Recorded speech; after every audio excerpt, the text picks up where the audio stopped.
اللہ الرحمن الرحیم۔ السلام علیکم ناظرین۔ کربلا کی سرزمین پر جب ظلم کا سورج سروں پر نیزوں کی صورت چمک رہا تھا تو یوں لگا جیسے انسانیت کا ضمیر دفن ہو چکا ہو، مگر اصل انقلاب تو اس کے بعد برپا ہوا۔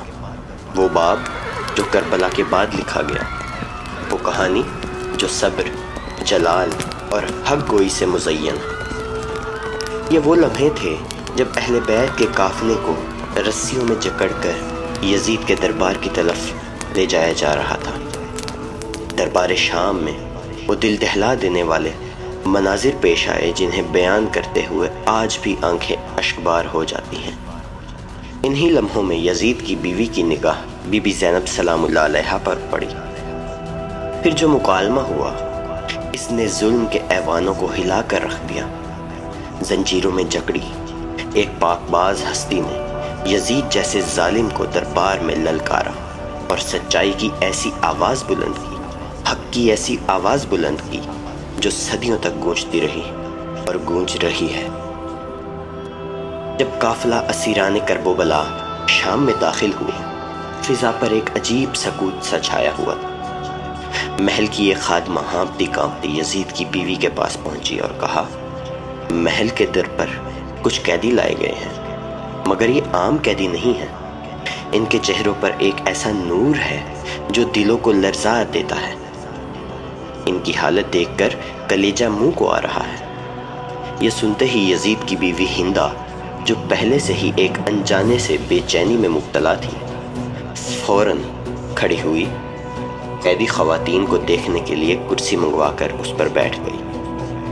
بی بی زینب سلام اللہ علیہا کی نگاہ جیسے ہی ہندہ پر پڑی، ان کے دل نے کچھ پہچان لیا۔ اپنی بہن ام کلثوم سلام اللہ علیہا سے آہستہ سے کہنے لگیں، بہن، کیا تم نے پہچانا؟ یہ ہندہ بنت عبداللہ ہے، وہی جو مدینے میں ہمارے گھر خدمت کیا کرتی تھی۔ دونوں بہنوں نے سر جھکا لیا کہ کہیں وہ پہچان نہ لے، مگر ہندہ ان کی طرف متوجہ ہوئی اور نرمی سے پوچھنے لگی، آپ کون ہیں؟ کہاں سے آئی ہیں؟ بی بی زینب سلام اللہ علیہا نے گہرے لہجے میں جواب دیا، ہم مدینہ منورہ کے رہنے والے ہیں۔ مدینہ کا نام سنتے ہی ہندہ لرزا اٹھی۔ وہ فوراً کھڑی ہوئی اور بولی، کیا آپ میرے آقا، میرے مولا امام علی علیہ السلام، امام حسن علیہ السلام، امام حسین علیہ السلام اور بی بی فاطمۃ الزہرا سلام اللہ علیہا کے گھرانے کو جانتی ہیں؟ میں تو ان کی خادمہ گزری ہوں۔ خاص کر بی بی زینب سلام اللہ علیہا سے مجھے بے پناہ محبت ہے۔ میں ان کی بچپن کی خادمہ ہوں۔ بی بی زینب سلام اللہ علیہا کی آنکھوں سے آنسو بہنے لگے۔ دھیمے لہجے سے پوچھا، تم ان کے گھر کے کن کن افراد کو جانتی ہو؟ ہندہ بولی، میں ان کے سجدوں، اذانوں، دیواروں، نرگسی چہروں اور ننھے قدموں تک کو پہچانتی ہوں۔ پھر وہ لرزتے ہوئے بولی، بی بی مجھے بتائیے، میرے آقا حسین علیہ السلام کہاں ہیں؟ ان کی بیٹیاں، ان کی بہنیں بی بی زینب سلام اللہ علیہا کہاں ہیں؟ بی بی زینب سلام اللہ علیہا نے اس کی آنکھوں میں دیکھتے ہوئے کہا، جس گھر کا تو ذکر کر رہی ہے وہ ہم چھوڑ آئے ہیں، اور جو سر تیرے شوہر کے دربار میں رکھا ہے وہ میرے بھائی حسین علیہ السلام کا ہے۔ جن بچوں کا تو پوچھ رہی ہے، عباس، قاسم، محمد، سب کربلا کے میدان میں پیاسے مارے گئے۔ بی بی زینب سلام اللہ علیہا کا پوچھا، تو سن اے ہندہ، میں ہی زینب ہوں اور یہ میری بہن ام کلثوم ہے۔ یہ سن کر ہندہ کی چیخ نکل گئی۔ وہ زمین پر گر پڑی، اپنے چہرے پر چادر مارنے لگی اور زار و قطار رونے لگی۔